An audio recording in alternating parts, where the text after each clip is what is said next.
I will now call this meeting to order. Welcome to meeting number 142 of the House of Commons Standing Committee on Canadian Heritage. I would like to remind everyone of the rules of how to place. You find the guidelines on the cards on your table telling you where to place your devices so that we do not cause feedback for the interpreters.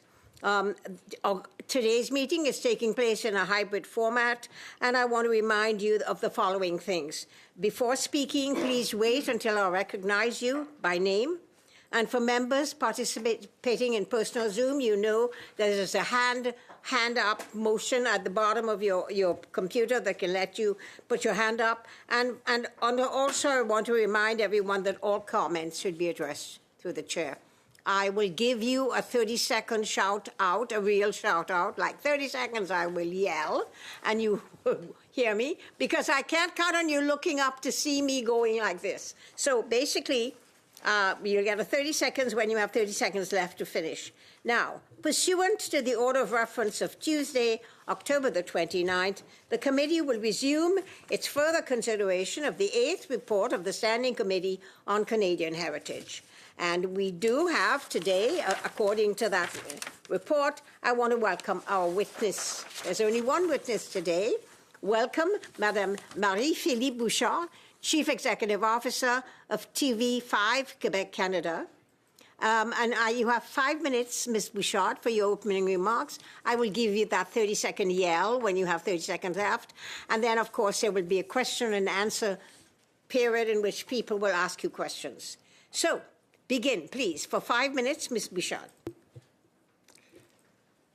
Madame la Présidente. Madam Chair, members of the committee, I'm Marie-Philippe Bouchard, President and CEO of TV5 Quebec, Canada, which is an independent Canadian not-for-profit broadcaster operating under CRTC license, 2 French-language channels, TV5 and UniTV, which are both available across Canada on cable companies' basic service, as well as a streaming platform, TV5 Uni. We are the audiovisual operator for the Francophonie in Canada. And in this capacity, with our partner TV5 Monde, we launched 5 years ago the TV5 Monde Plus global Francophone streaming platform, which is available in 200 countries and territories. UniTV's mission is to forge links between French-speaking minority communities and the regions of Quebec, and to reflect the richness and the diversity of audio-visual creation from these communities. As you are no doubt aware, I was recently appointed by Governor in Council to the position of President and CEO of CBC Radio-Canada for a 5-year term starting on January 3rd, 2025. I'm deeply honored by this opportunity to serve my fellow citizens at the helm of the public broadcaster. It will be like coming back home again, having spent almost 30 years at CBC Radio-Canada. I had the opportunity of working with great professionals for 12 years in the law department and in regulatory affairs, 2 corporate functions supporting both English and French media, 10 years in French services news and current affairs, both TV and radio, during which I co-chaired and co-authored with my colleague Esther Enkin of CBC News, an ambitious overhaul and enrichment of CBC Radio-Canada's journalistic standards and practices. For the last 6 years of my time with the public broadcaster, I was part of the senior management team of French services, first as Executive Director of Planning, then General Manager of Digital Services and of Music. In each of those leadership roles, I co-piloted several collaborative transformation projects together with my counterparts in English services.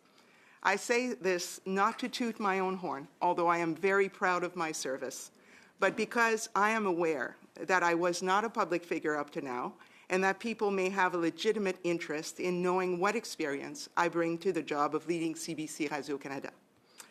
The organization has changed and has continued to transform since I left almost 9 years ago. I know that.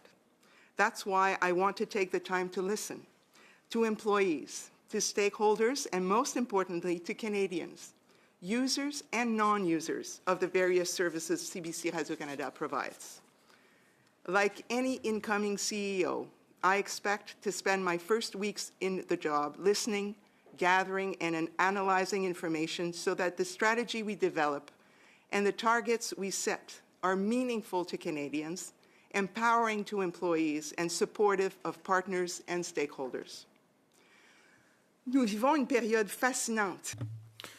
We're living in a fascinating period of changing media consumption needs and habits and evolving modes of content production and distribution.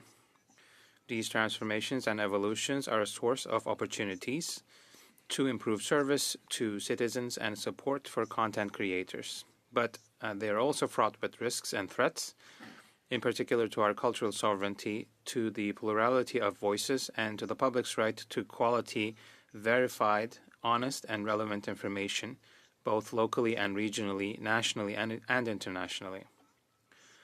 That is why it's very important that key players in our media environment, of which CBC Radio-Canada is certainly one, adapt and transform so that together we can continue to support the cultural and democratic life of the two official language communities and Indigenous communities that are present throughout Canada. This is the challenge that my team at TV5 Quebec Canada takes up every day, and the one that I will have the honor of continuing to take up with the teams at CBC Radio-Canada. Thank you.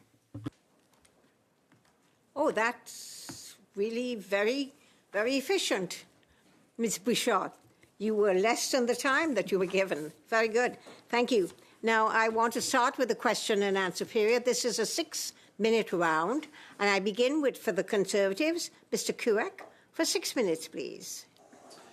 Thank you very much, Madam Chair, and thank you for coming and joining us here today, Ms. Bouchard. Listening to the Minister and Ms. Tate before this committee, and quite often the Liberals, they seem to think that things are going well at the CBC. Sometimes they identify a few challenges, but just wondering if you would share the opinion that things are going well. As I stated in my opening remarks, I think everything's a challenge these days if you're a broadcaster. That's from experience. So I expect that at CBC Radio-Canada there are big challenges. I also think that there are big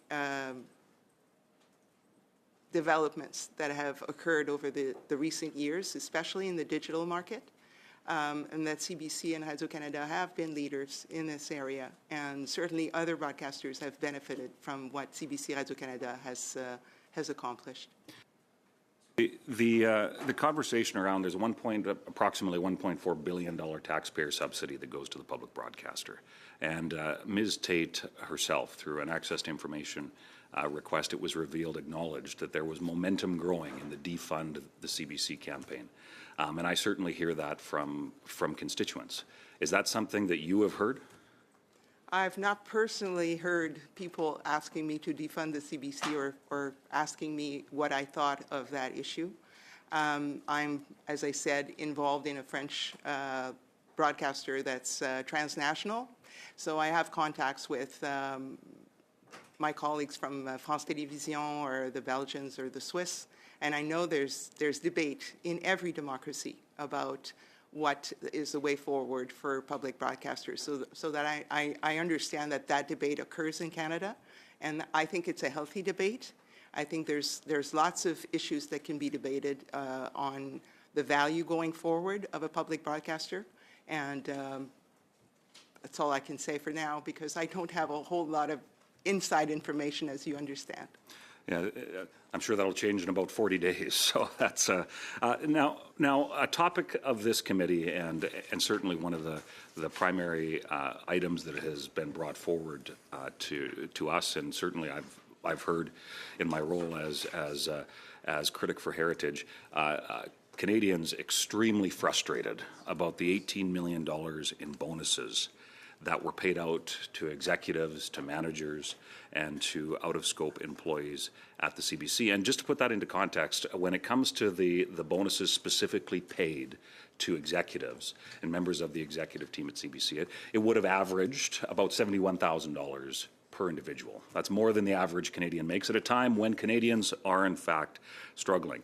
So the current CEO, soon to be your predecessor, and the minister refused to condemn the paying out of such substantial bonuses at a time when KPIs are generally not being met or being adjusted so that they can be met, and at a time when Canadians are sharing what I would suggest is outrage at millions of dollars being paid out to what are, it was just revealed this week, high-paid executives, a 497K club that exists, 7 individuals at CBC that make nearly $500,000 a year. Do you share that frustration that at a time when Canadians are struggling, those big bonuses are being paid out? Well, there's a lot of things in that question. Let me start by saying that I think it's healthy for any company, public or private, and especially for a public company, to review its salary practices over time, and to be able to say that they are attached to what the market calls for. Aside from that, I have no information from inside the company as to who is paid what. So it's hard for me to be outraged without information. So would, in light of the very, very public discourse, I know it's come before this committee, would you be willing to make a commitment today to stop awarding, the types of bonuses we've seen over the last number of fiscal years that have caused such frustration to so many Canadians? Well, I understand that the board of directors has called for a study that will be available to me and to the board early in 2025. And I expect that study will enlighten a lot of decisions going forward. So I would wait to see what the study says. So one of the challenges with that study is the board of directors approved of Ms. Tate's performance, even though I think by virtually every objective measure, the last number of years have been a significant challenge to the CBC. So one final question here in my last 30 or so seconds. As Ms. Tate transitions out and you transition in, would you be willing to state clearly that you do not support a large taxpayer-funded severance package for the outgoing CEO?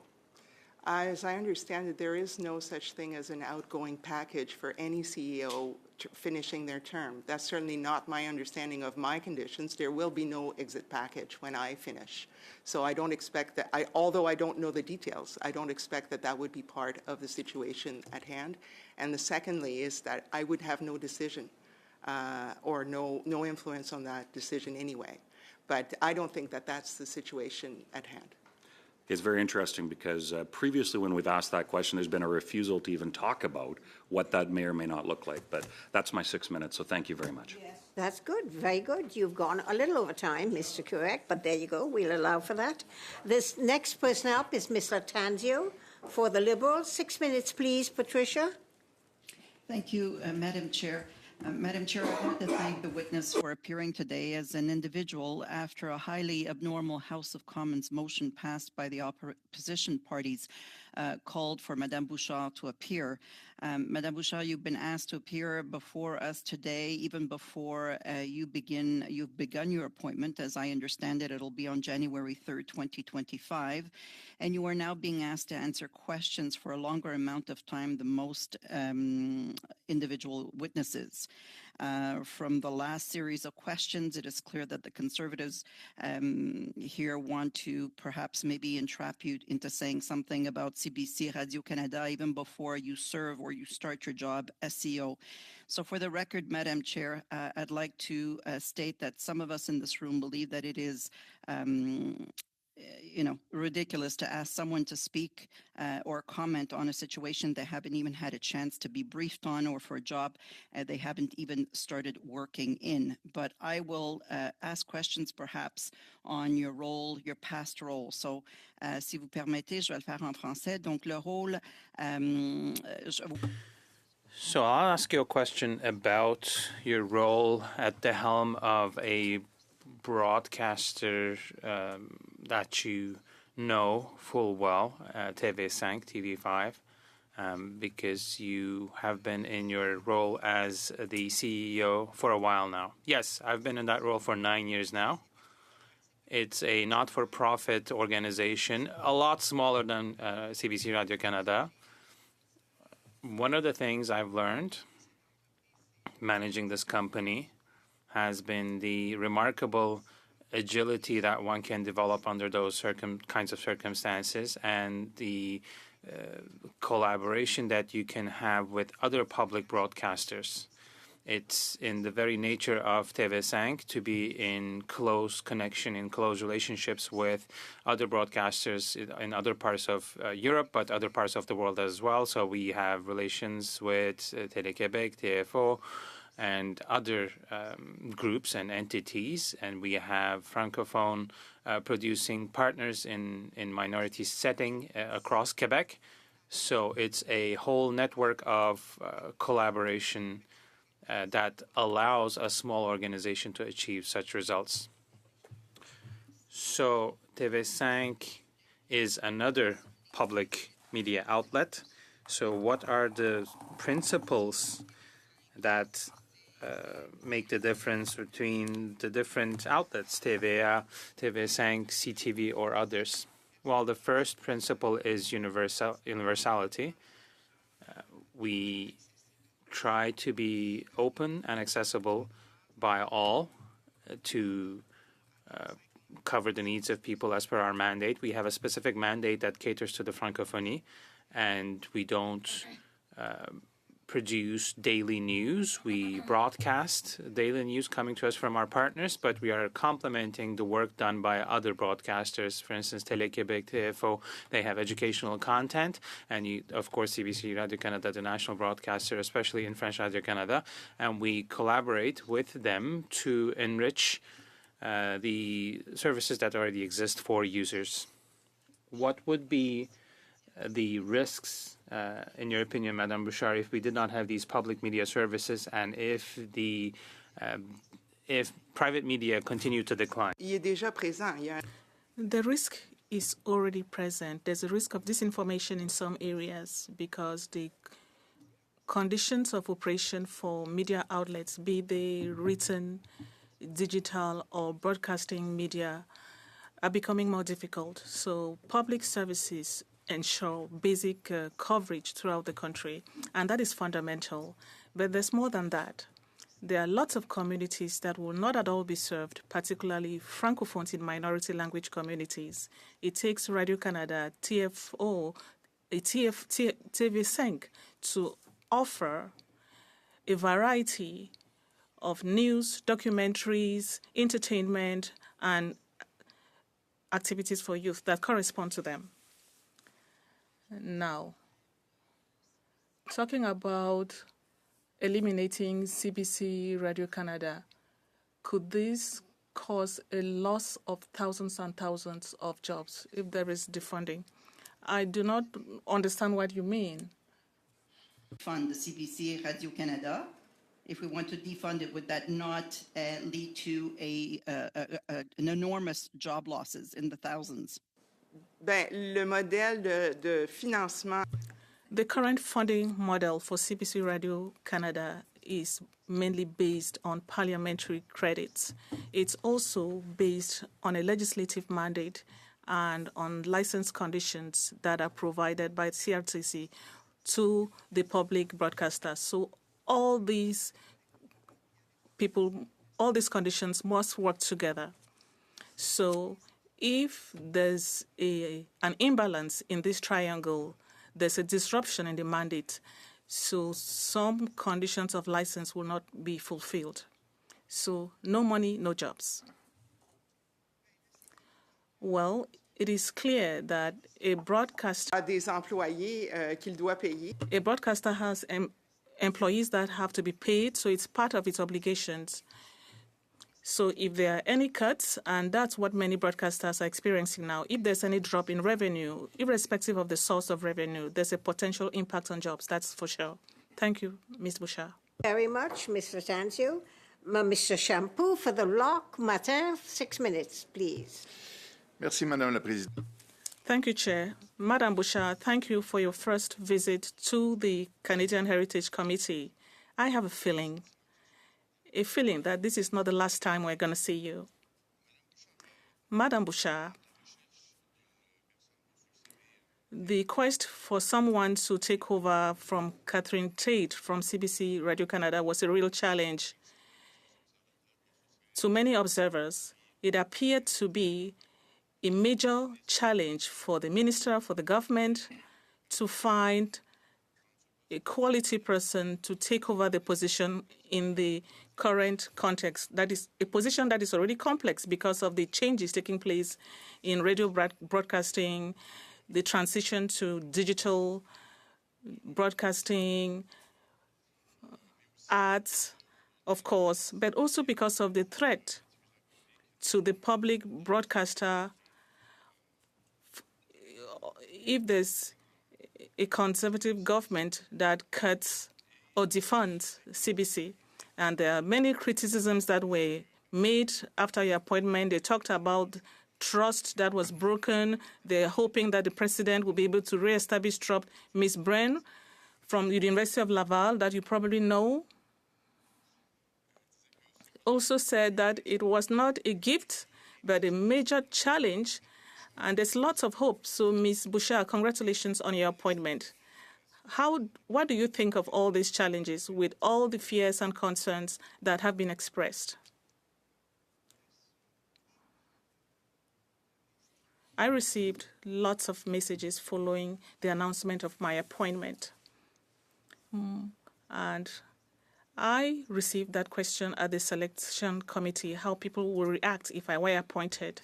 And I said, and I wasn't mistaken, that people who met me while I was at CBC and those who've known me for 9 years, amongst others, Francophone communities that I've been working with closely, will be probably reassured because I am usually very clear in my proposals and I do what I say I will do. I walk the talk, and that people close to me will also be concerned, and that is the case because the challenges are many.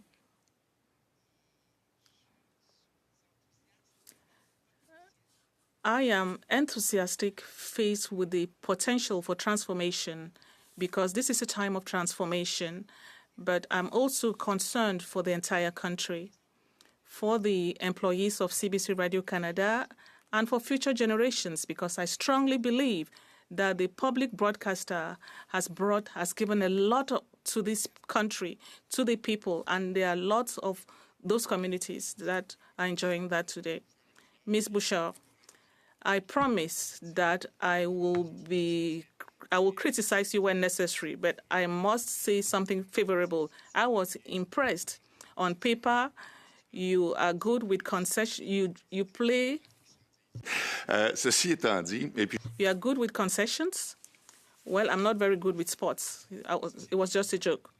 That being said, the objective of this study before us is to discuss the impact of the defunding of CBC, and that is something that is worrying many people around this table, and which is also a concern for the cultural sector in Quebec, the media sector as a whole, and all those who are interested in news. So what will be the consequence of a defunding of the CBC? What do you think? It is certain that any budget cuts have service consequences, direct service consequences. The question you're asking concerns CBC, and I don't know how it will work if CBC were to be defunded. From what I know, well, for those who are calling for that CBC be defunding, what do you think about that? Unfortunately, I have that experience for the time I spent in Radio Canada. For the 29 years I spent there, there were times where we had budget restrictions for all sorts of reasons, decisions that were made by the officials at the time. So there were consequences on employees and on services. What we've seen today is that there are regional services that have suffered cuts over the years. And I do understand that efforts were made to increase resources, but that remains the main issue, regional and local services. So I am concerned if the company has less resources and cannot meet the needs of the citizens when it comes to local news, it will be a problem. You were part of the advisory committee on renewing the mandate of CBC Radio Canada. I'll be quick. Are there any recommendations that you made and that you would like to see implemented? Any recommendations that you made during those consultations that you can share with us? I can't share that with you because it was a confidential advisory committee. It's up to the minister to make the necessary announcements, and advice was given by members of the committee. All the advice and opinions remain confidential. Thank you. Very much. I now go to the NDP for Nikki Ashton for 6 minutes, please, Nikki. Thank you. Ms. Bouchard, it's finally a pleasure to have you at our committee. If your stewardship of CBC Radio-Canada is anything like Ms. Tate's, I imagine we'll be seeing a lot of each other over the next period of time. But I urge you to do better than what's been done before. With a Conservative Party that is ideologically committed on destroying the CBC and a Liberal Party that may say the right things, but it was their threat of cuts that cost so many people at the CBC their jobs in the first place, Canadians are depending on you to do better. That means investing in local journalism outside the major cities in our country to end media deserts so that people in communities like mine here in Thompson, where we've had a CBC station that's been shuttered for years with the exception of blips of short-term contracts, our regions deserve our stories to be told by people that are living in regions like ours. It means if there's a choice between saving jobs or doling out bonuses to the top of the CBC that are almost twice as big as the lowest paid workers at the CBC leadership decides to save the jobs. That means fighting for investments for our national broadcasters so that Francophone communities, Indigenous peoples can learn about what's happening in their communities, in their regions, in their own languages. Unlike Liberals and Conservatives, I truly believe that Canadians support the CBC, and what they need from you is a CBC that supports them. My question to you is, do you think that Ms. Tate was wrong to give out $18 million in executive bonuses while cutting CBC workers' jobs? Merci pour la question. Thank you for your question. It's not my job to pass judgment on past leadership. I wouldn't presume to do so because, you know, being a CEO is a difficult job. I've been a CEO for 9 years. I expect that my successor will have to review some decisions that I've made in the past and may have different opinions. But I would expect that they pay me the respect to say that I tried my best. And I'm sure that Catherine Tate has tried her best throughout a very difficult tenure.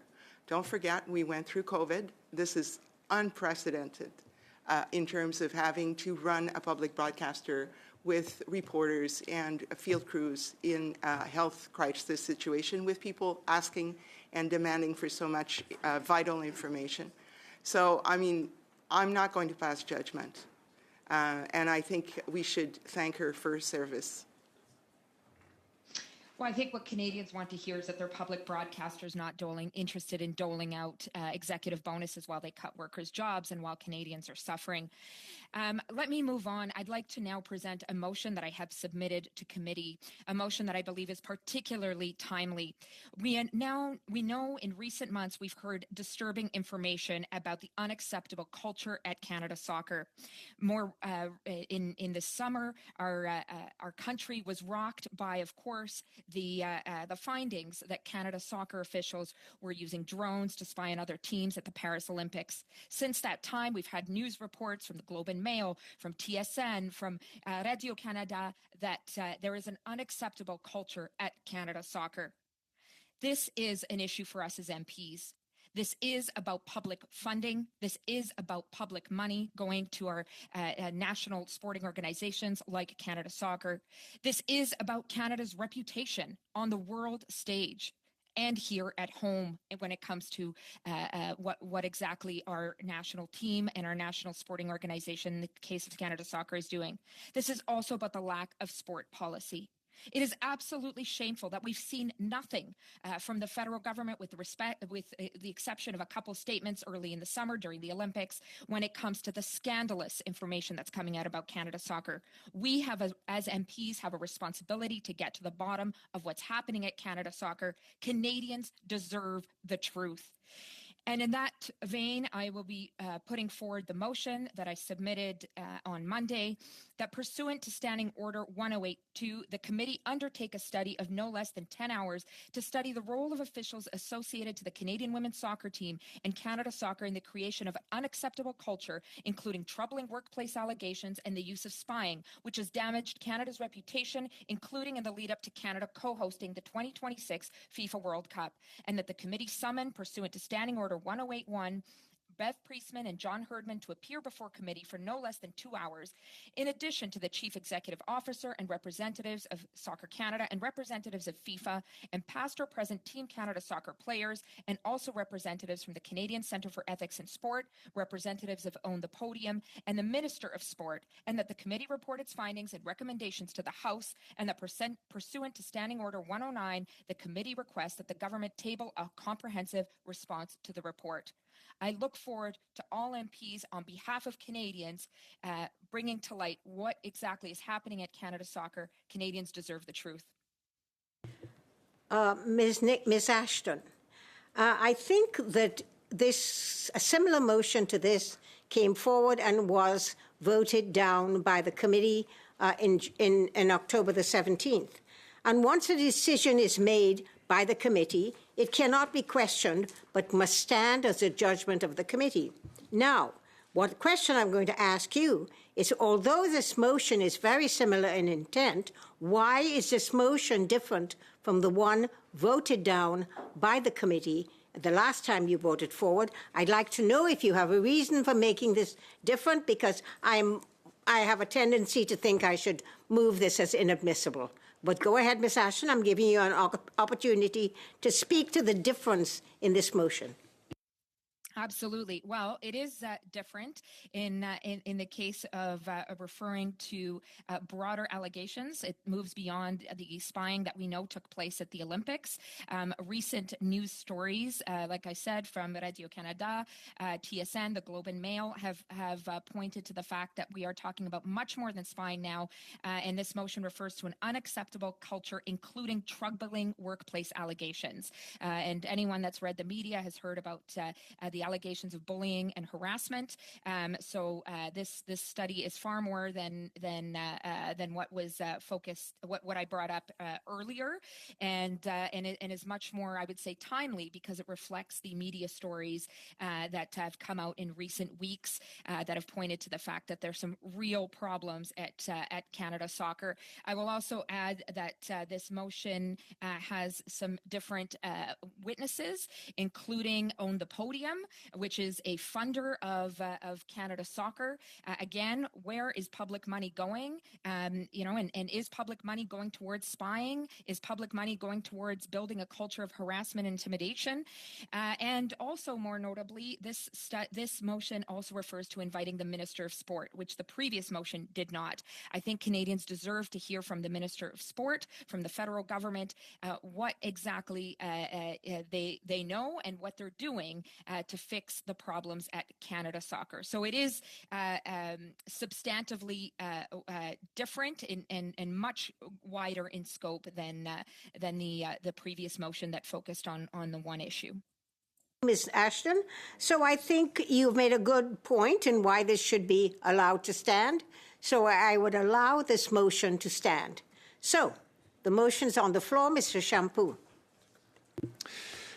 Merci, Madame la Présidente. Écoutez, Thank you, Chair. To please bear with us. Thank you. je me serais attendu de Madame Ashton qu'elle ait au moins... Well, I would have expected from Ms. Ashton to at least wait for the second round of questions to allow Ms. Bouchard to continue in her line of thinking, and maybe we could have let her go for the second half of the meeting as we're dealing with this. We are aware of the importance of the issue. We agree on that, and we are interested to know what is in the report that was published last week, because there was an investigation done by Regan Bogan, and we probably need to pay some attention to it. So I will move an amendment to Ms. Ashton's motion. We should invite this lawyer who led the investigation on this very topic. We should invite them to the committee and ask our questions, and we should hold this meeting in camera so that they can express themselves freely on points that maybe they were not able to share in their report. And going forward from that meeting, based on what we will have obtained as information, we can decide if we're still missing some information, and if it is relevant for us to pursue, then we will do that. And Bloc Québécois actually asked for an independent public investigation in the aftermath of the revelations, and all the more so in light of the information that is now available. So if we want to do things properly and in proper order, we need to start by talking to this lawyer who led the investigation, and then we can decide if we want a full-blown study on this. So we have sent by email to the clerk our amendment. It says that pursuant to Standing Order 1082, the committee, and here's the modification, undertakes an in-camera meeting and then continues until 2026 FIFA World Cup. And that, in order to do so, the committee look into Canada Soccer Investigation Report regarding Women's National Team 2024 Paris Olympics Investigation Report from September 2024, and that committee invites Madam Sonia Regan-Bogan, and that committee report its conclusions and recommendations to the House. So we have sent the amendment in both official languages to the clerk. And until people get a chance to read the amendment and discuss it.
before we go to Ms. Ashton, remember we are studying the amendment by Mr. Shampoo and not the motion by Ms. Ashton, the amendment to her motion.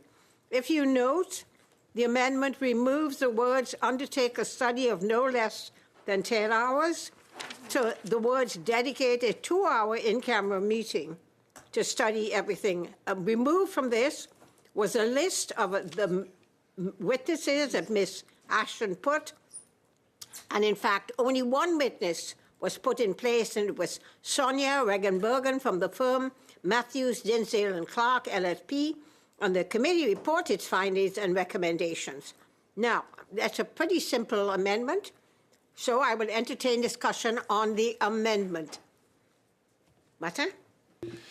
Je vois qu'il y a des mains levées, Madame la Présidente. I see that people have their hands up, Madam Chair, but I think it's important for us to get to the bottom of things. I think we owe it to young athletes, professional athletes, all levels, and they should be able to engage in their sport in a safe environment and in an environment that is filled with values of Quebecers and Canadians, honesty, integrity, and openness in sport. So that's very important. So the 2-hour meeting I'm suggesting to meet with Ms. Regenbogen is for the purpose of asking her questions about the investigation, the in-depth investigation she conducted and the report she published last week. So it's I would like for us to hold that meeting as soon as possible. So ideally, right after the studies we have currently going on. I think this is really realistic. We can really make it happen around December 11th or in that week. Going by the calendar we have before us, so it's completely feasible, doable. We have to give this issue its due importance, and I think it's the right point to start with this meeting. And now I'll go to Mr. Kurak.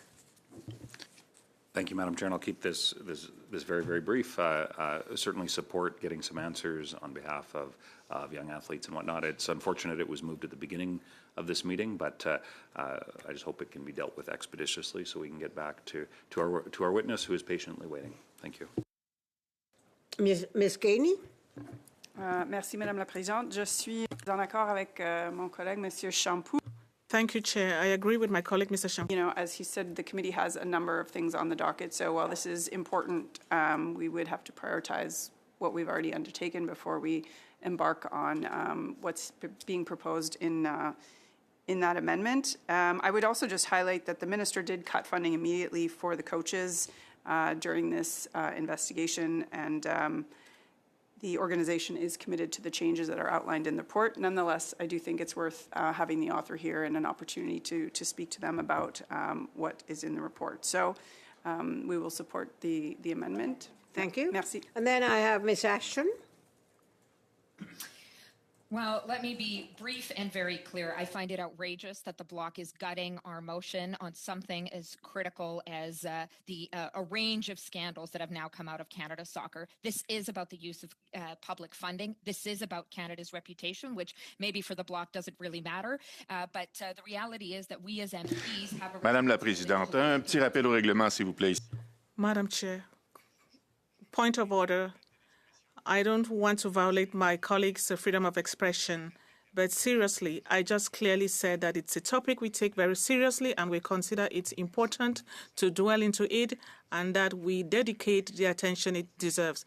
My colleague was insulting me on the blog, and those insults are unfounded. She speaks with my colleague Lomi about this, and she knows that we consider this fundamental, and all she wants to do is insult us. I never said it's never important and that we're taking it lightly. I said the contrary. Shampoo. Now, Ms. Newmaha, Ms. Ashton, have you finished? No, I have definitely not. And I take issue with the fact when a male colleague refers to me having to be serious. There is no place for that kind of... Point of order. Madame la Présidente, un instant, s'il vous plaît. Order, please. Ms. Ashton has the floor. If I can continue, what I will say... Madame la Présidente, rappel au règlement. You have a point of order, excuse me? J'ai un point d'ordre, Madame la... Madam Chair, point of order. Madam Chair, I'm asking that you require Ms. Ashton to withdraw the statements that she just made, insinuating that I am demonstrating sexism, claiming that as a male colleague, Well, it has no relationship to what I've done. It's a violation of my integrity and my values. I require that she withdraw the statements that she made about me. You heard Mr. Shampoo. He's making a point that what he said did not refer to your gender at all, and he would ask you to withdraw that statement. Please, let us be collegial at this meeting. Let's not carry on with fighting. Come on.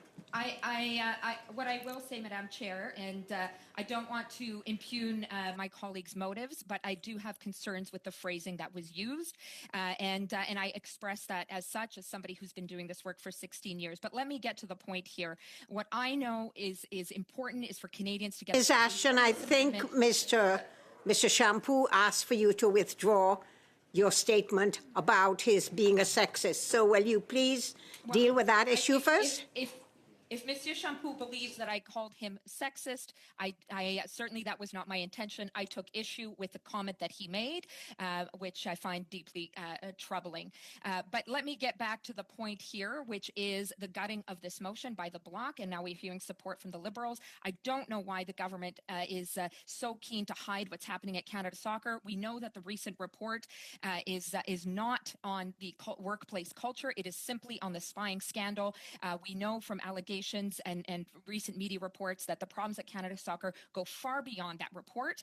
And by gutting this motion, what we are doing Canadians a disservice to finding out where their public money has gone, what kind of culture they're supporting at Canada Soccer, why the minister we haven't heard more from the minister, and more importantly, how we can fix the problem at Canada Soccer, especially as Canada sets to host the world's largest sporting event, the 2026 FIFA World Cup. Canadians deserve the truth. And we cannot support a gutting of a motion that seeks to do that in short order. Canadians deserve better. Ms. Ashton speaking against the amendment. And now I want to go to Mr. Noor Mohammed. Talib? Thank you, Madam Chair. There's a couple of things. I mean, look, we have, obviously we have our witness here, and everybody seemed very keen to have this meeting. So, Madame la Présidente. Appel au règlement, Madame la Présidente. Point of order, Chair. Sorry, is that better? Yeah. Sorry. I was going to say, look, everybody wanted this meeting to happen. We've got Madame Bouchard here. Let's focus on the conversation we're here to have. Nous sommes d'accord avec Monsieur Shampoo. L'amendement, c'est... We agree with Mr. Shampoo. The amendment is totally reasonable. We already have a study that was completed. We will speak with the author or sponsor of that study, and then we can decide on what to do. What Mr. Shampoo has proposed, it's reasonable, it's thoughtful, and allows us to have a thoughtful conversation about this. Everybody in this room takes this issue seriously. And I think it's important that we actually get this conversation with Madame Bouchard back on track, but that we do speak to the authors of this study, as Mr. Shampoo has proposed, and that affords us the opportunity to decide what we want to do next. So we will be voting in favor of Mr. Shampoo's amendment. Thank you. On the amendment, Mr. Coteau. Thank you, Madam Chair. Is it possible we can do it in an hour and then maybe squeeze something else in? Let this go. If anybody puts up their hand to speak, Mr. Coteau will continue the debate. If no one does, we will go to the vote. Wait. I was actually saying something. You asked a question if it was possible to do something. I'm talking about the report. We have the witness in for 2 hours. The lawyer's coming in talking about the investigation for 2 hours. Why don't we just make it 1 hour and then continue to do something else with the second hour? I think in 1 hour, I actually think it's a good motion or amendment because it'll give us a good understanding as if we should go further on pursuing this based on what we hear in the report. So would an hour cut it? That's I don't even need to answer it. It's to the mover of the amendment if he wants to make the change, but I'm supportive of the amendment. All right, so you're supportive of the amendment, and Mr. Shampoo, I don't see you moving to change it to 1 hour, so I will call the vote on the amendment. Please, clerk. And the vote is on the amendment of Mr. Shampoo. Mr. Noor Mohammed. Yes. Madam Dillon. Yes. Madam Gainey. Madame Natanzio. Oui. Mr. Coteau. Yes. Mr. Waugh. Yes. Mr. Hausfeld. Yes. It was Mr. Hausfeld. Mr. Noor. Oh, Mr. Nur Mohammed is going to vote? Okay. Sorry, I think Mr. Nur Mohammed is going to vote. Mr. Couric.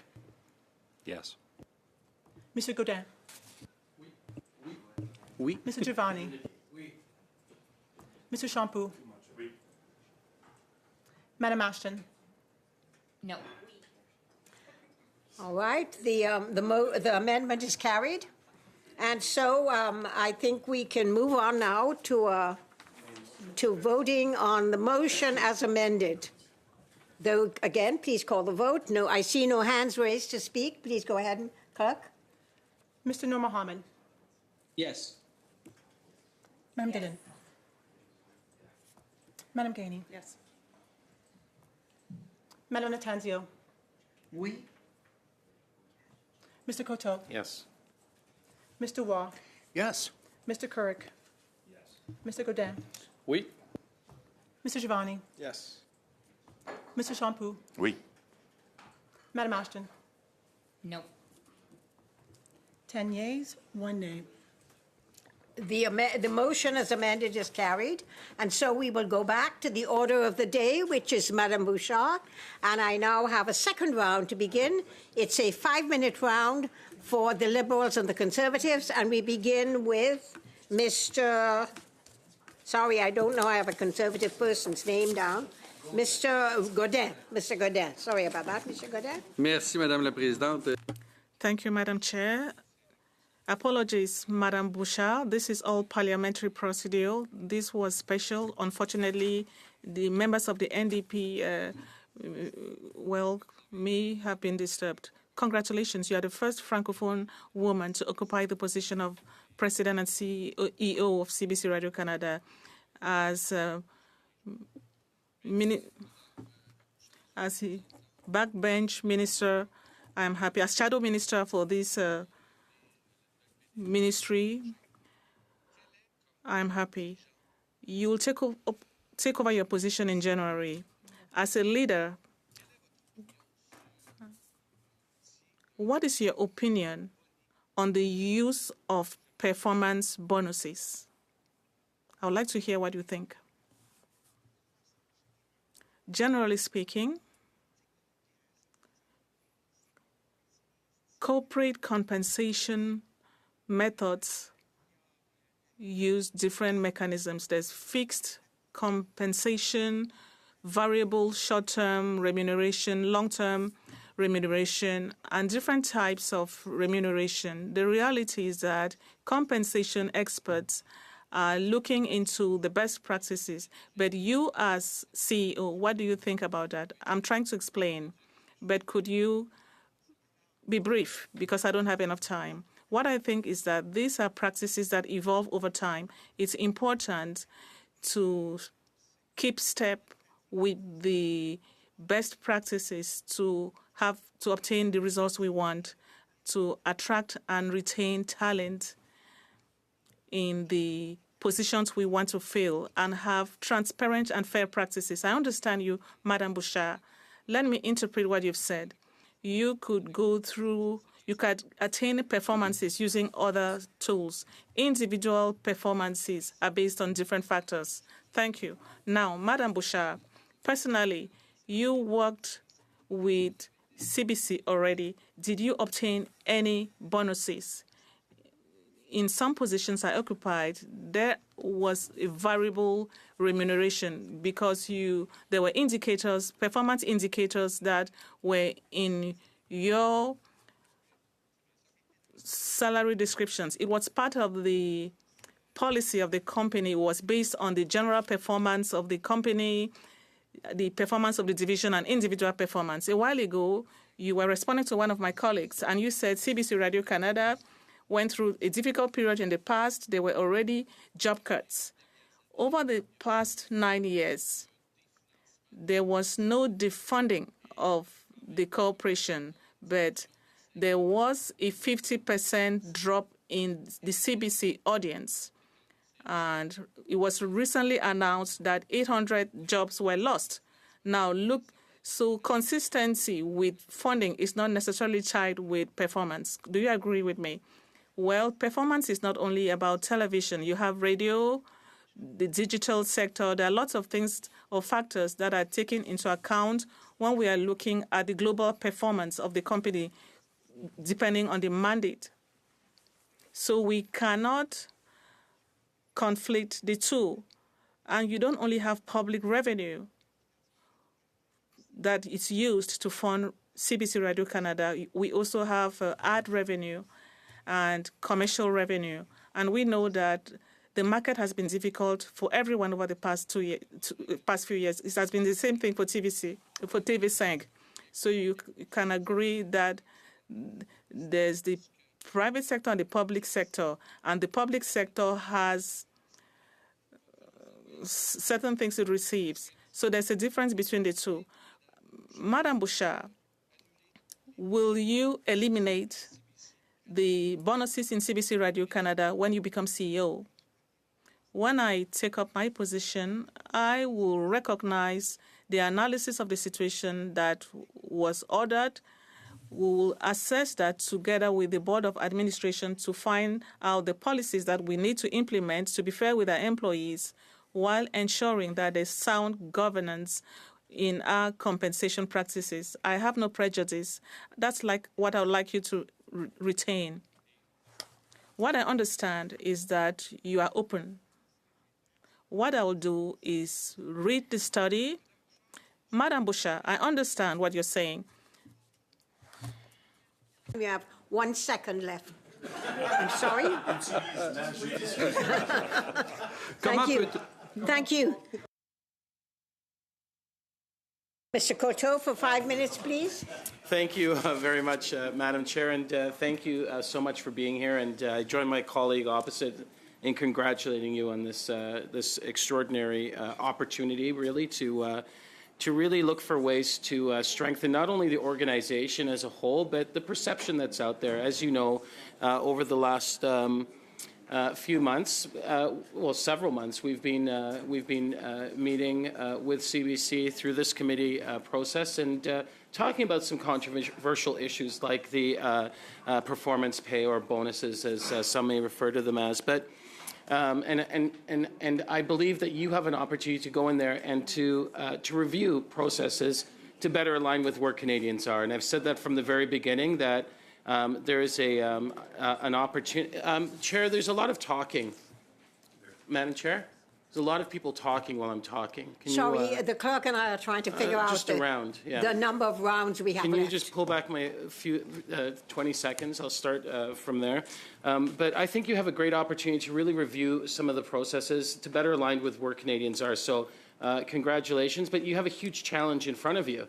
You know, CBC, to me, is one of the #1 assets owned by Canadians. You know, it helps promote our culture, preserves our heritage, it educates, it fights against disinformation, misinformation. This is a huge asset for Canadians.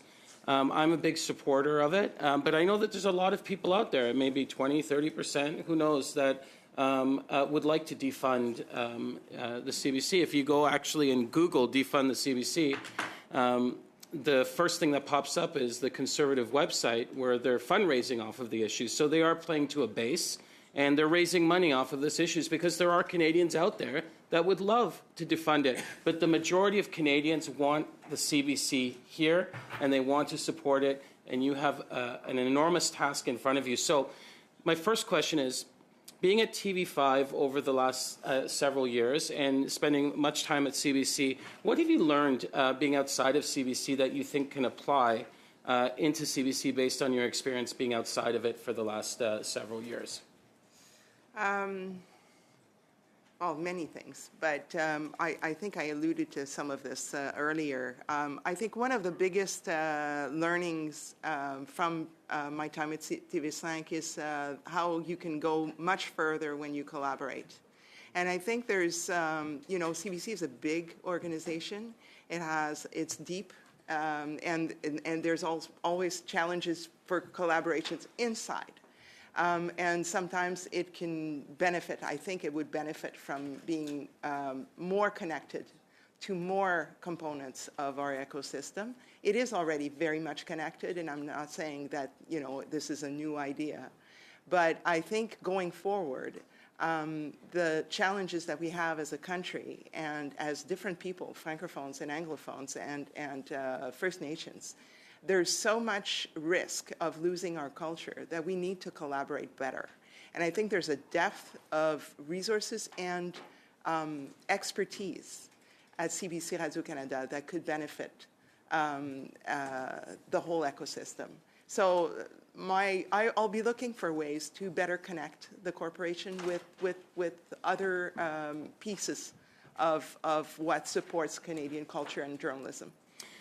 Government's budgets have become tighter over the last 2 decades. Things have become more challenging for governments, not only in Canada but around the world when it comes to supporting public broadcasters. You have potential future governments that would like to defund the CBC. They've said this. The leader of the opposition has said that he would do this.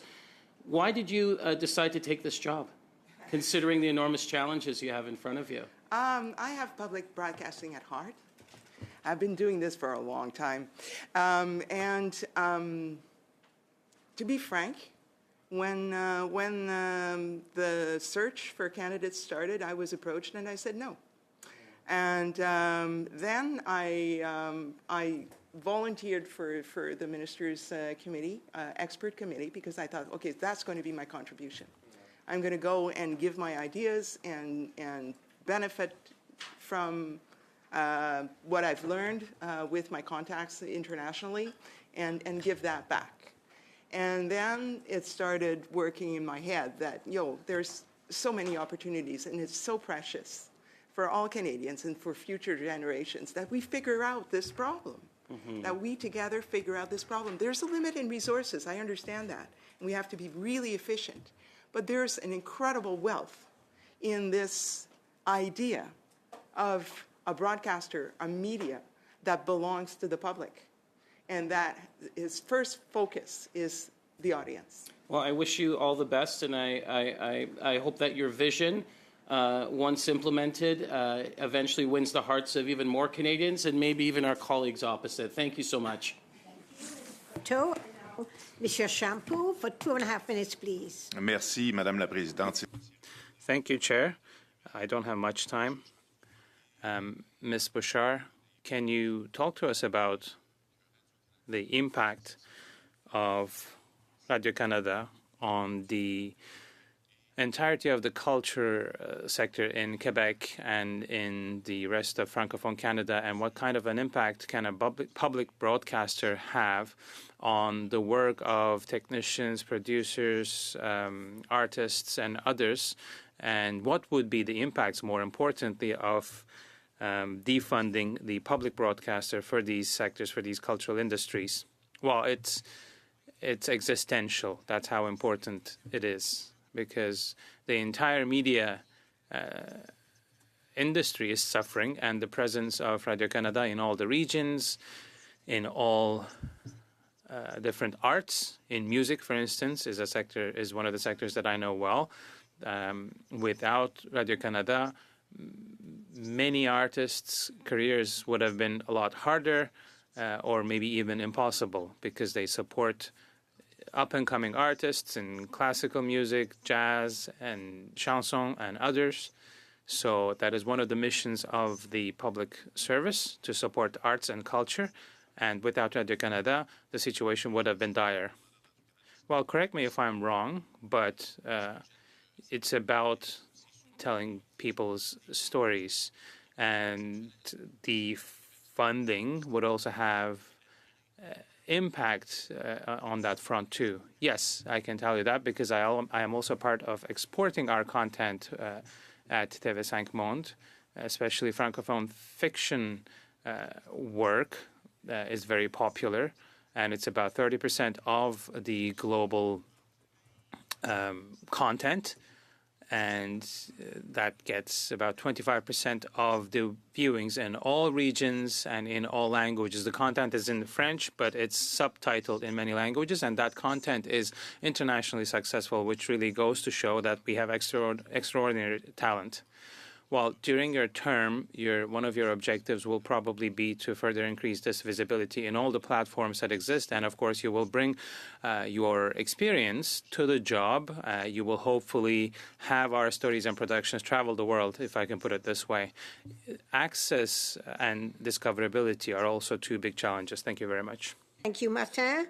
Now we go to Ms. Ashton for 2.5 minutes, please. Thank you. On Monday, Ms. Tate promised no job cuts between now and the end of the fiscal year. Employees of our national broadcaster should know where their next paycheck is coming from. But the question remains, what about the next couple of years? What size do you foresee the CBC Radio-Canada being in terms of a workforce in the coming years? Gilles, I have no idea how to answer your question, honestly. I don't even know what the budgets look like, so it's premature for me to even guess at workforce size. I don't know how to answer. I'm not in. I guess the concern in the is job. around cuts. I understand your concern, and Yeah. and I share the concern. I just want you to know I'm quite aware of how hard it is to balance a budget and how heart-wrenching it is to actually announce to people that they won't have a job. I've done that. I've had to do that. And I don't look forward to having to do that again. If I could avoid that altogether for the rest of my life, I would be the first to sign in. Okay. I appreciate that feedback. The question around media deserts, I've spoken numerous occasions how the CBC here has failed our region, shuttered our studio, has had extremely intermittent short-term contracts, and has actively contributed to creating a media desert in this part of the country. And we know there are many media deserts as private broadcasters shutter stations, cut back jobs, et cetera, et cetera. We are not here to rely on Winnipeg or Toronto to tell our stories. They should be told by people here in regions like ours. And that is part of the CBC's mandate. How do you envision CBC Radio-Canada's role in investing in local and regional broadcasting and acting on putting an end to media deserts that exist across our country? I couldn't agree with you more that part of the essential job of the public broadcaster is to be close to people's concerns. And that's how you build trust. Being in their community, reporting on issues that they need to know about, and then you build from there to have national news and to have international news that they trust in. And it's been really a hardship that we haven't been able to, as a country, support more local journalism, and not only at the CBC, but in other private outlets as well. So that's a very big concern, and that would be a very big focus for me. Thank you very much. No more questions? And I go to Mr. for the Conservatives for 5 minutes, Mr. Giovanni. Thank you, Madam Chair. Thank you, Madam Bouchard. So the issue of bonuses has come up a few times already, and certainly because I think the issue has plagued your predecessor, it's generated a lot of conversation in the media. People from the political left and the political right have condemned it. Even former, big-name CBC personalities like Peter Mansbridge has commented on the issue. So I'd like to just give you an opportunity to concisely clarify your position. Will you commit now to banning the sorts of bonuses that have been in the news, the egregious bonuses to executives? Is that a position you're able to articulate today? I have respect for the board of directors that has asked for a report, and I will take this report into consideration. I will advise with the board of directors, and then we will decide what we do. But I can't commit to one way or another at this stage. I don't have enough information on the way forward, because it's one thing to say you're going to ban something, So how do you go forward? What do you do with the employees that have their contracts? What do you do in terms of fair compensation? So if I may- I need a plan in order to commit to something. So if I may suggest, I think a lot of the reason the bonuses have become such a hot topic of discussion is because of feelings that there are a lack of accountability with the CBC to the taxpayer. You said earlier that you want to be close to people's concerns and understand our country and the people of our country, but I certainly would hope it's not breaking news to you to suggest that a lot of people in our country are concerned about affordability, concerned about things like paying a mortgage, paying rent, concerned about putting food on the table. And when they see an organization that they are funding, a taxpayer-subsidized billion-dollar organization, dishing out large bonuses at a time where viewership is in decline and overall ad revenue is in decline, it certainly feels like to many Canadians that the CBC is tone deaf and not accountable to what is happening both within the organization and to the broader context of what's happening in our country. So that is why I think it would be fair to assume that you might have an opinion on giving out large bonuses even prior to all the things that you just mentioned, but that coming into your role, it would be fair for us to pose the question to you, do you think those bonuses are fair, and would you commit to banning such practices as the next CEO of the organization? Well, I certainly, going back into your question, I'm not tone deaf, I think. I certainly heard all of your questions loud and clear. This is part of what I will take in at the beginning of my mandate, but I need a plan. And I can't devise that plan, or it would be irresponsible for me to commit to one way or another, alter this system without having a plan on how to do it. So I need the information, and I need to work with the people inside to get them on board for something that all of us will be comfortable with. So, as you're aware, your predecessor, Ms. Tate, has been before this committee, I believe, 5 times in this calendar year. And one of the things that I've heard from Canadians in terms of their concerns about what Ms. Tate has said is a lack of any sense of, well, where do the bonuses become absurd, right? So when you look at some of the numbers that I have in front of me, overall ad revenue, including TV and digital, down 6.4% from 2023 to 2024. Audience share dropping from 7.6% when Ms. Tate started in the role to 2.1% in prime time now. You've got a Reuters study that showed from 2018 to 2022, trust in the CBC dropped 17%. Like, you look at these numbers and you say, okay, this is an organization with some real challenges. It's got a real problem connecting with the people of our country. And yet, at that same time, the same Canadians seeing that information is seeing large bonuses given out to executives. Can you empathize with why that seems absurd to the average taxpayer? Well, certainly I can't comment on the numbers that you are providing because I know that they are partial in terms of there's a segment, that's a segment of the activity of the CBC. 30 seconds. There's radio, there's digital, there's all sorts of services that you can measure and that you haven't talked about. And they those numbers are all public. They all encompass the performance of the corporation as a whole. Some of these numbers do come from the CBC annual report. I mean, we cannot live in a state of denial where we can't acknowledge that the organization is struggling and failing, and these bonuses have been a real trigger for taxpayers. Thank you. Thank you. I now go to the Liberals. Ms. Gainey for 5 minutes, Anna. Merci, Madame la Présidente, et bienvenue, Madame. Thank you, Chair. Welcome, Madam Chair. Congratulations on your nomination. Thank you for being here today. Comment avez-vous abordé le travail d'un conseil d'administration? How did you participate in the advisory committee, and how will this influence your governance at CBC Radio Canada? It's an excellent question.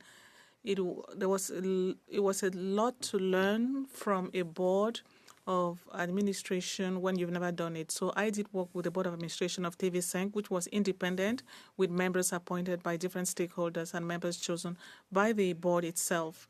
So there was a balance to be made. It's the management that is responsible for managing the day-to-day activities of the corporation, and we need to be sensitive to certain realities. When we are talking about it's the same thing for public broadcasting in general. And I also learned from the board of directors of TV5 and from Radio-Canada, it's all about supervising management and implementing policies, and that's the responsibility of management. Challenges of the sector writ large, of the misinformation, of disinformation, of our kids online, and really just how important in this context a public broadcaster is. And I actually do believe that CBC Radio-Canada is trusted by Canadians. And I take your word precious that you used earlier. I think that is precious, and it is something we really do need to protect and reinforce. And I'm just curious to know your thoughts on that trust and how you see your role in really reinforcing that, not just with our generation, but I'm also a mother of 3, and I think about their future and where they're going to get their information, and I'm just curious for your thoughts on that. Well, I talked a little earlier about the discoverability issue, but it's true in news as well, and it's true in all sorts of information and education to media. For the young people, it's really important that we figure out a way to connect with them and ensure that they have access to their culture and to the information that they need as they grow up and they develop their habits of media consumption. It's also true for newcomers in the country. Yeah. They need to be able to integrate to our society with access to trusted news. And so that's one of the fundamentals of a public broadcaster, and certainly something that's going to be a focus for the strategies that we develop. Right. You had mentioned earlier as well that we agree there's challenges in the sector and certainly challenges at CBC Radio-Canada. Which of the challenges are you most looking forward to sinking your teeth into and to really getting to work on? Well, obviously I'm going to be working on making sure that we have a system that's transparent and that people can trust in our administration and management of public funds, especially in the context of compensation. So this is going to be a focus. I'm not trying to go around it, but I think, as I said, rebuilding our local news is something I really want to work on. I think it's timely and it's important and it's urgent because so many other media are having so much difficulty maintaining service. And also, my objective is not to have CBC as the sole voice. I think it's important to have diversity of voices and different sources of news. So we have to figure out not only a way to rebuild in our regional services, but also to support other regional and local broadcasters and media. And with TV5, you worked collaboratively, I think, with the APTN, with the NFB, CPAC, and others. How was that collaboration and those relationships? Like, what can they bring to this new role that you're embarking on, your experience there? I think it was a necessity with TV5 because it was so small, but also because it's in its DNA. It comes from a partnership. It was created by many medias that thought that they were more efficient together in providing that particular niche service. And so there's a lot of benefit of working together. And also you have to drop the egos a little bit, but sometimes the target is more important than who gets there. So that's what I bring to this job. Okay. Merci beaucoup. Thank you very much. Thank you. Okay, I'll now go to we have time because we started at 42 minutes to the hour, so we have time for one last round. So I'm going to begin with Mr. Waugh for 5 minutes, please, Kevin. Thank you, Madam Chair. It's refreshing that we actually have a Canadian leading the CBC instead of someone coming out of New York. So thank you and congratulations. It's interesting, you left after 29 years of CBC, and as you know, CBC is not a nonprofit. I mean, they get $1.4 billion in funding plus $400 million in advertising. And then through C18 now, they get almost another $100 million through Google. So you're getting quite a bit. You're not a nonprofit organization. Why did you decide when you did leave CBC that you would go to a nonprofit like TV5 when I come from the private sector, the CBC is the motherlode of organizations. Well, I alluded to my path through the CBC. It was an incredible opportunity to discover all sorts of different areas, different types of jobs and work, and different teams. When the headhunter came knocking at my door 29 years ago, it seemed that being a CEO of a small company was the right thing for me. And I loved the mandate, and it allowed me to expand on my experience. So that's why I went. Your timing was interesting because CBC really left television and radio when you left. They focused more on digital where you were. So they have pumped millions of dollars into digital in the last 9 years. They have done more so in digital than they have television and radio. Your thoughts? Because you were in charge of digital when you left. I was in charge of digital when I left, and I'm glad that CBC and Radio-Canada have invested in digital because that's where Canadians are. That's important that we stay current with Canadians' practices in terms of media consumption. However, I would not say that they've left radio and television. As an avid consumer of radio, I can tell you that the quality and the depth of programming that is available to me, both on talk radio and music radio, is as good as when I left. But not so on television. Well, I would dispute that with Radio-Canada. I'm not a big consumer of CBC because I've been so immersed in French programming in the last 9 years. But I can, as a viewer, tell you that the quality of programming and depth of programming that is available on Radio-Canada TV, but also on TouTV and other services is of high quality. What was the criteria of bonuses when you were at TV5, when you were the CEO there? There must have been a criteria for bonuses. Nobody leaves the corporation after 29 solid years to go to a nonprofit. There has to be some incentive there. Well, I'm not sure I understand your question. When you were there, the bonuses, what was the criteria? Whose well, bonuses? Did you have a bonus built into TV5 when you got there? I have, at TV5, I have a base salary, and there's a variable pay program at TV5. It's standard. That's something that you would continue to have a voice of when you do get to the new job, January 3rd at CBC? Is that something you would talk about, taking it from a nonprofit, TV5, to CBC, when you do come, about bonuses? I mean... I'm not sure I follow your question. I'm sorry. Okay. I really am trying. What's TV5 got to do with the question? Well, I think people look at the bonuses, and you've heard around the table here, it's been a hot issue. And you know that coming here. You sat and visualized the mandate, the new mandate of the CBC. You were there for weeks talking about it. You must have heard the public talk about the bonus structure is what has upset most Canadians in this country about it. Your thoughts on that? The discussions we had at the expert committee was really on mandate and governance. So it wasn't about internal policies about compensation.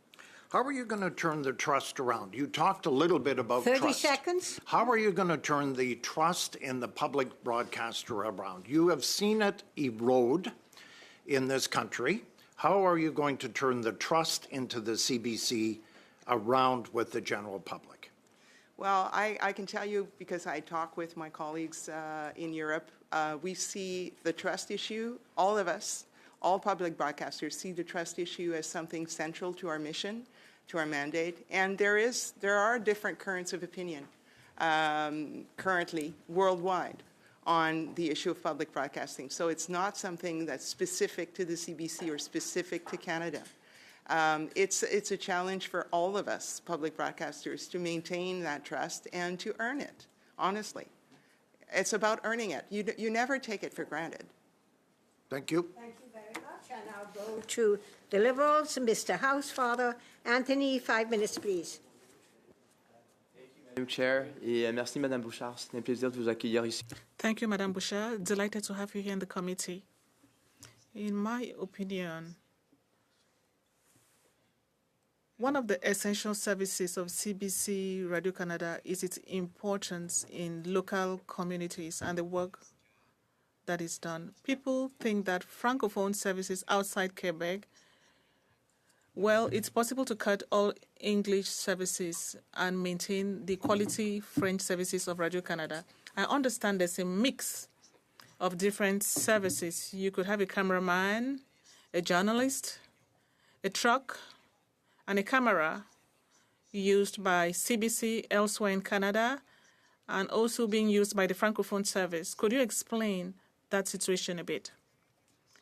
Of course, I'm not aware of how things are organized and so for the past 9 years. Now, how it worked before, I don't believe there's been any major transformation that a separate division has been created. The English and French services are hosted in the same building and they use many common services. And this is something we can hear over the airwaves. There's a lot of sharing. It would have been shocking if there was no sharing of pictures, sources of information that allow each editing team to prepare information online, on radio, on TV. So there's a lot of interconnections. All services outside Quebec are provided by the English service. And without the support services, there will be no service. And it's very integrated. That is what I understand, because when I'm outside Quebec and when I'm doing an interview, I see that it's the same resources that are being used by Anglophones. Is it because the majority of people watching CBC outside Quebec, particularly in some provinces, are Anglophone, and you will not have the same rents, the same resources available to the Francophone services without an English service? This is something that worries me. Another question that I have. The minority language community, the English-speaking community in Quebec, if you would cut the English CBC, I have been throughout the province of Quebec and in many parts of Quebec, out of Montreal, the CBC is the only local news available to the English-speaking community, whether on radio or on television. Wouldn't there be a huge gap for English-speaking Quebecers if the CBC didn't exist? Well, I would like to not think about the CBC not existing, but it's obviously CBC News in Quebec and in Montreal has a long history of doing investigations, doing local reporting in Quebec City, doing all the reporting on the political side. So, you know, I don't know what happened in the last 9 years in detail, but I know how essential it is to the English-speaking community.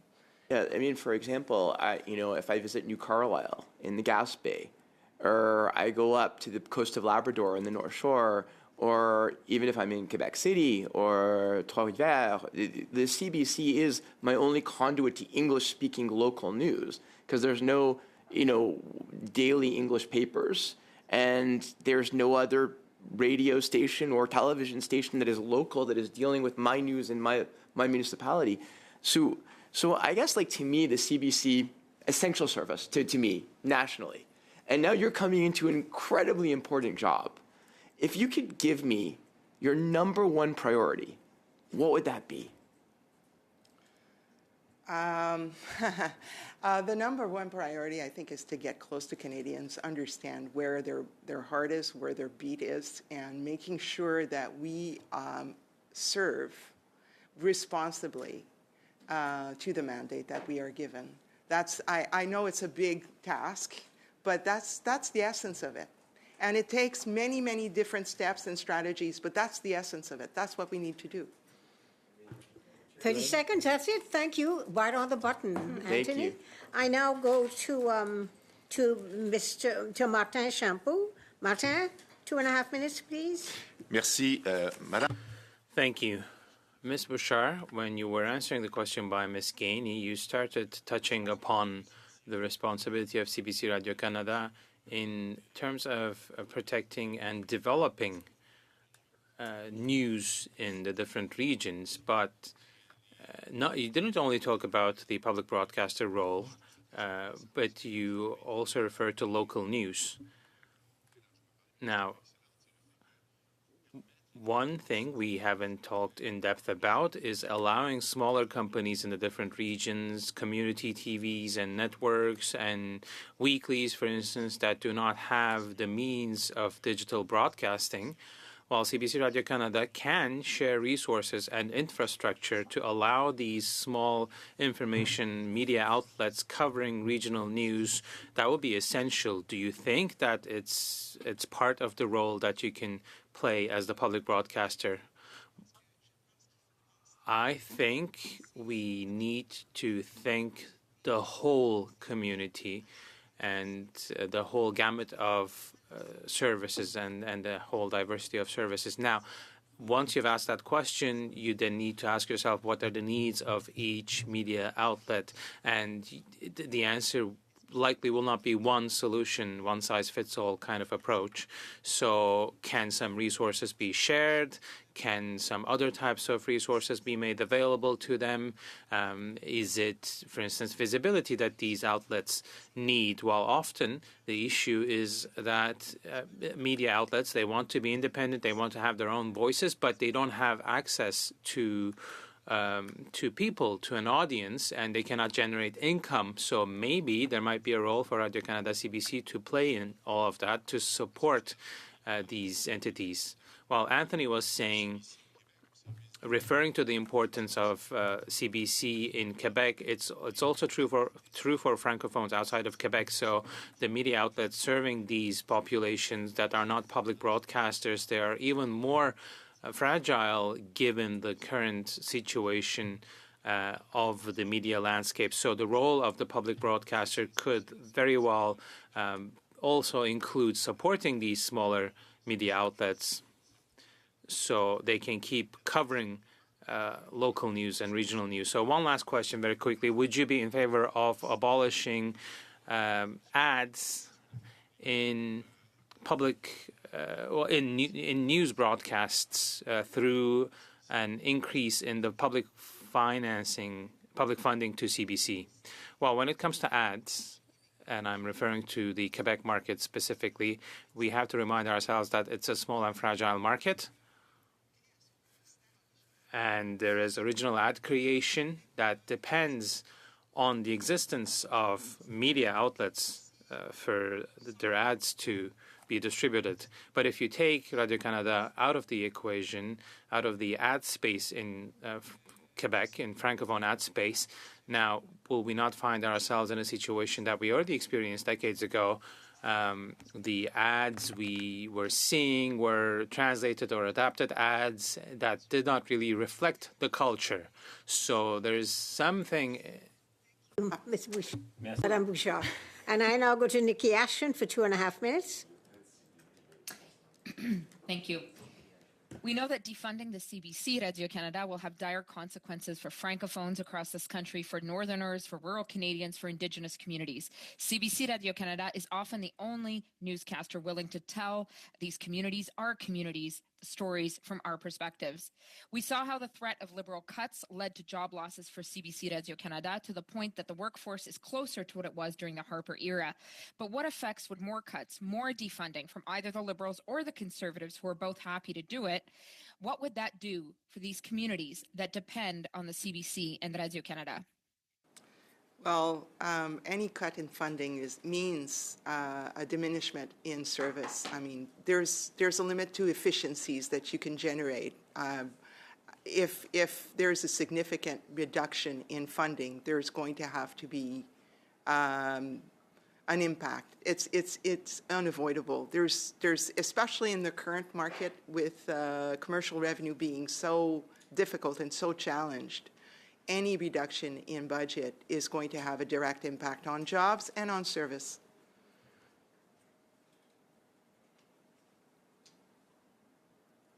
Thank you. Ms. Ashton, do you have any... Hear you? Sorry about that.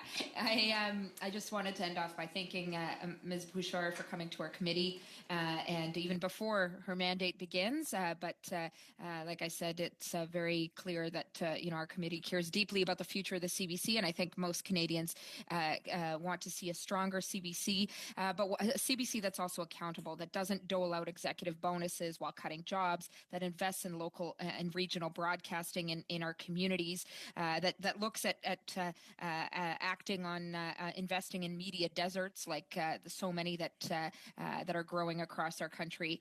We hope that in your tenure that you will turn a new page and 30 seconds. These priorities to the fore, because ultimately Canadians deserve a strong CBC, a strong Radio-Canada. Thank you very much. Merci. Now go to the Conservatives. Mr. Kurek, I understand you're sharing with Mr. Godin.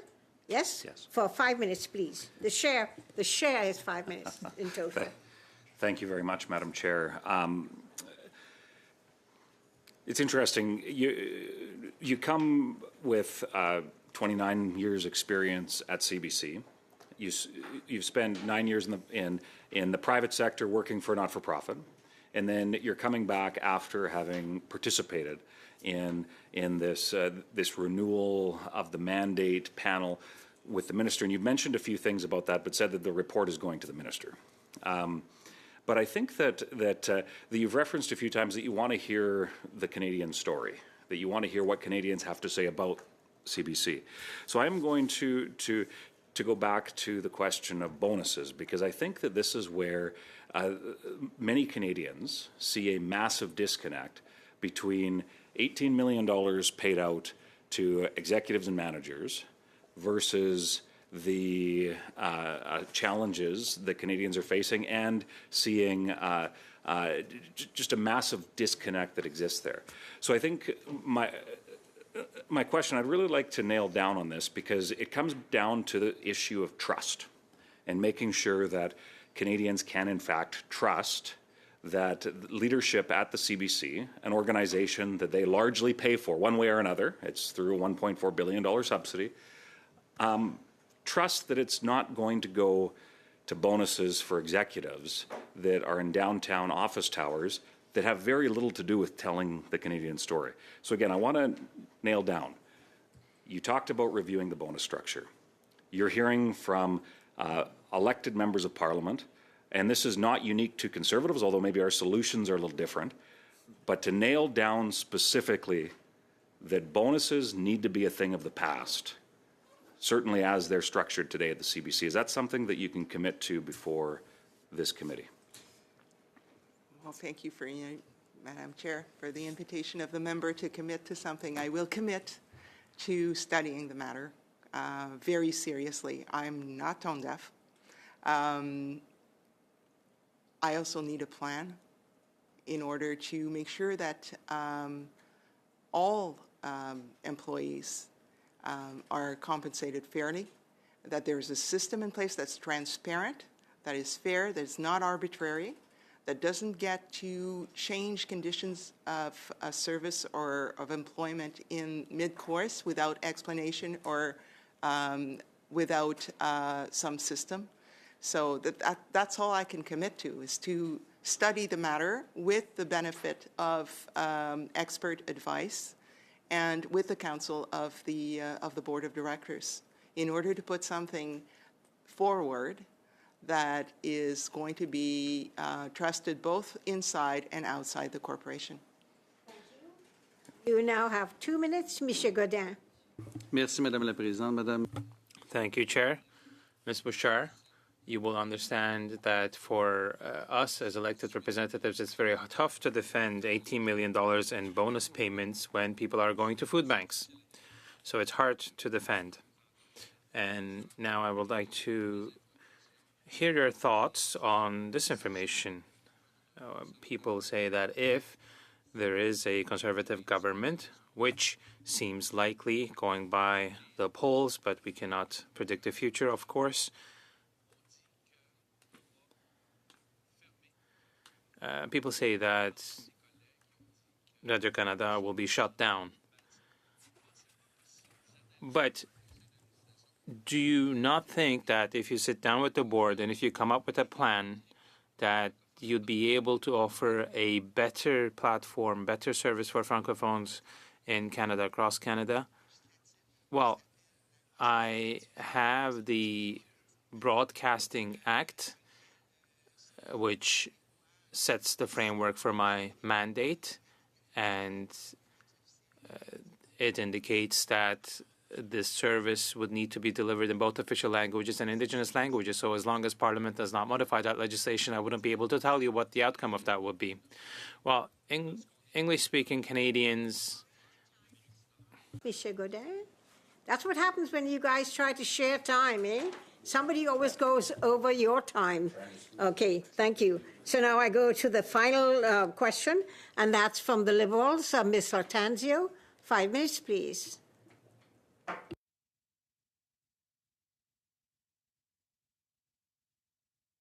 Microphone. Sorry about that. Thank you. Thank you, Madam Chair. Thank you, Madame Bouchard, for being patient and answering all our questions today. So we have a couple more with regards to the employees. So how would you approach engaging with employees of CBC Radio-Canada to make sure that their voices are being heard and that your decision-making style is reflected and in incorporating the best ideas from the whole organization? Well, I think I have a leg up with that if I compare the task that was before some of my predecessors, because I already know the corporation, the structure, who does what.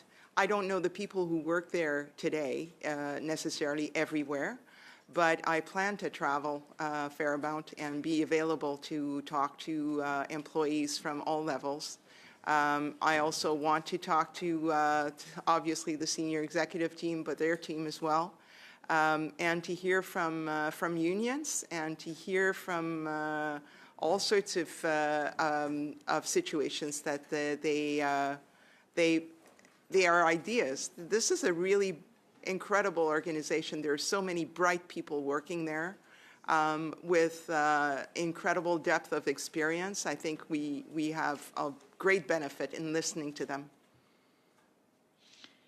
And also, when you think about the challenges that are facing the news and the media sector today as a whole, what do you think about the CBC Radio-Canada's place in the market? And more specifically, what do you think of the idea of it being competitive with the others? Is that something that you should seek or to do or not? Okay, so if you're a reporter, your life is about breaking news. It's about breaking a story or breaking an investigation. So there's a natural competition in the work of a reporter. But that doesn't mean that we have to have businesses that are fighting one against the other. The businesses themselves can have an approach to the market that is more beneficial to the entire community. So the nature of the competition doesn't have to be on a business side as much as it naturally is on the story side. And when it is on the story side, that's where the public benefits the most, because then reporters are breaking stories, they are bringing new information to the front, and people are better informed.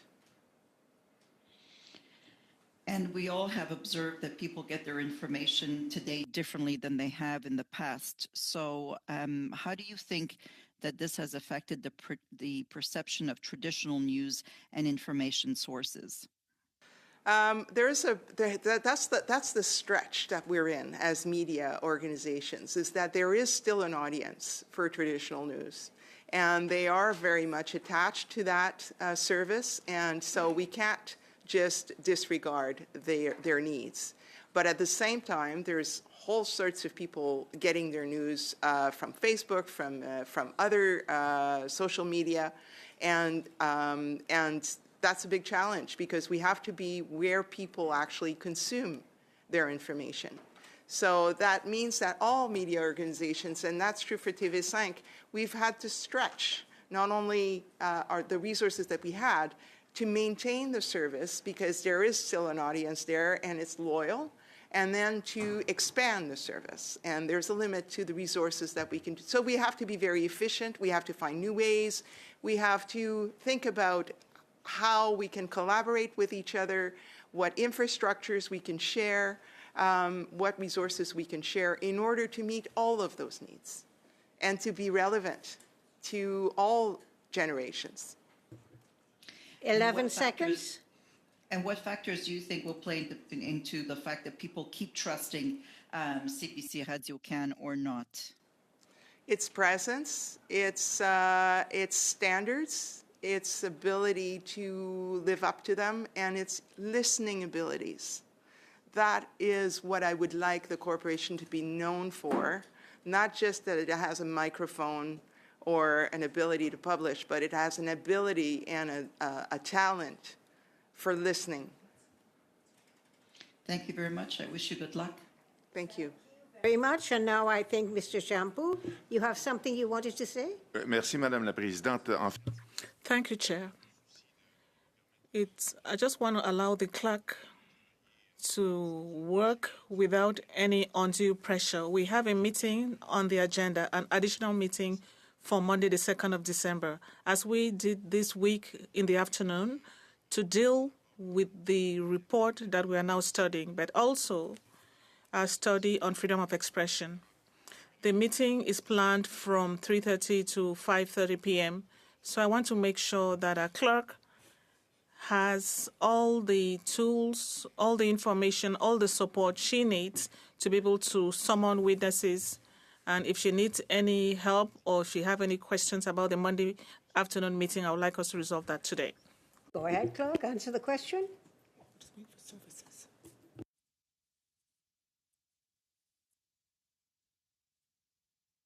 The resources for that meeting?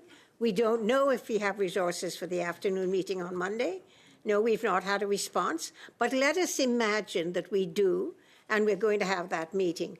Would you like to answer the question? Is that all you need? Do you need help in getting witnesses for freedom of expression? Or are you good?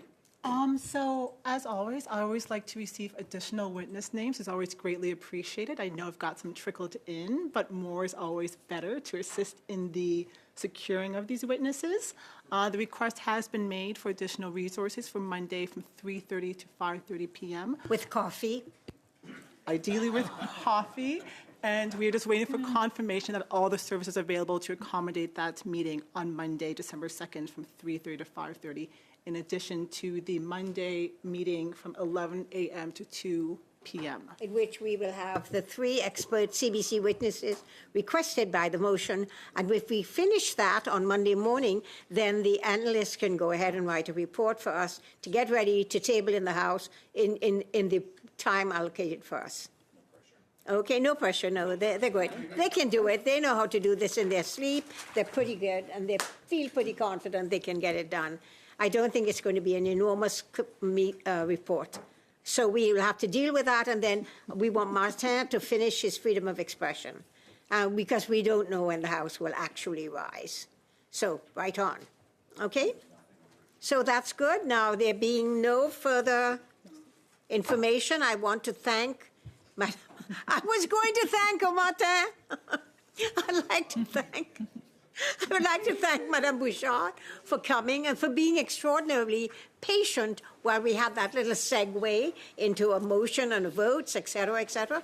Thank you very much. It's a tough thing for you to come and appear before us when you don't really have a plan, haven't been in the job yet, so you don't know where the washrooms are. So anyway, thank you very much for coming. And I move that this meeting be adjourned. That was so easy. Thanks to our translators and technical folks, as always.